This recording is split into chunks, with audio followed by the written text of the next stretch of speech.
সাধারণ সম্পাদক এই রাজপথে বারবার ছাত্র রাজনীতি করে নারায়ণগঞ্জে একজন ছাত্র নেতা হিসাবে প্রথম তিনি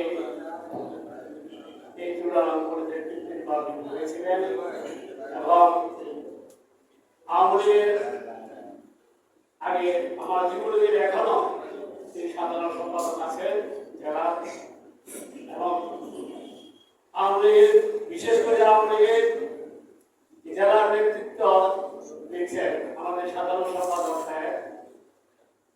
তিনি সর্বসময় সমস্ত অনুষ্ঠানগুলোতে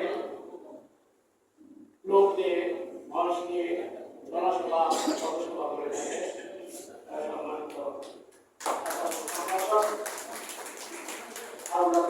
পাগল উপস্থিত আওয়ামী লীগের জেলা নেতৃবৃন্দ, যুবলীগের শ্রমিক লীগের নেতৃবৃন্দ, ছাত্রলীগের নেতৃবৃন্দ ও আমার ছাত্র ভাইরা, কিন্তু অনেক সভাপতি আছেন।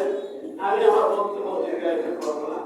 দীর্ঘদিন অসুস্থতার মাঝে কয়েকদিন আমার বাড়িতে ছিলাম। মানুষের আল্লাহ গেছেন দু একটা কথা বলার জন্য আজকে দু একটা কথা বলে আমার বক্তব্য শেষ করবো। আসলে আমরা রাজপথে যাদেরকে দেখি, যারা নেতৃবৃন্দ হন, আমার রাজপথের যারা থাকে সর্বসময় তাদের থেকে একটু মূল্যায়ন করবে, নাহলে আগামী দিনে কোন সংগঠনের কর্মী তাদেরকে পাবেন।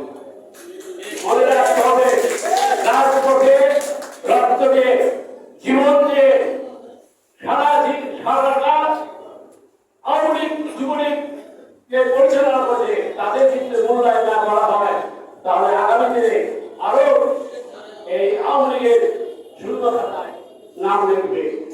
কারণ যারা পথে রাজনীতি করে অনেক কষ্ট করে জীবনকে উৎসর্গ করে দেয়, মৃত্যুবরণ করে, তাদেরকে মূল্যায়ন করে আগামী দিনে নেতৃত্ব যারা দিচ্ছেন, আমি তাদেরকে আমার মূল্যবান কথাটাই বললাম।